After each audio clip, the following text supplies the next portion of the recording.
We have an interesting update from Tesla Giga Shanghai from our friend Vuva, who tweets at BenTV_SH. Look at this, about 3,300 Teslas are spotted at Shanghai's Luchao Port yesterday by Vuva's video, ready to be loaded for export onto a cargo ship. I say 3,300 because Sawyer Merritt, who always tweets Tesla news, counted that. He says, I counted them, lol. Now, while the new car transit area of Tesla's Shanghai factory is being emptied of vehicles, Vuva says, a large number of Teslas are gathering at the Luchao Port Nangang Pier 6 kilometers away. This port is 6 kilometers away from Tesla Giga Shanghai.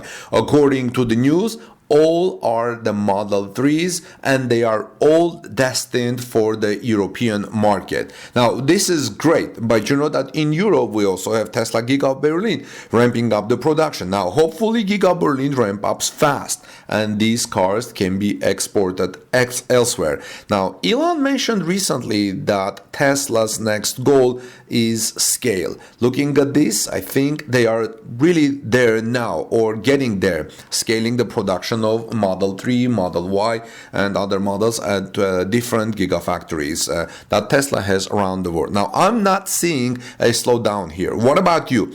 This is a ramping up on all four factories that Tesla owns around the world. I think they can make over 1.6 to 1.7 million vehicles this year in 2022. What do you think? Now, many people have said that Tesla will do 1.5 million, but some people say now 1.4 million because of the Shanghai shutdown. However, do you think Tesla may be able to do more than 1.4 million? Well, let me know your thoughts, friends. This is a great video. Let's continue watching this video by Vuva. This is Armin Harayan from TorqueNews.com. Please subscribe to our channel for daily Tesla news. Share this video with friends. Give us thumbs up. I would greatly appreciate it. And I'll look forward to hearing your comments. How many Teslas do you think Tesla will make in 2022, considering the ramp up and scale of production on all of its 4 gigafactories? Well, let me know, friends, and I'll see you soon in our next Tesla report.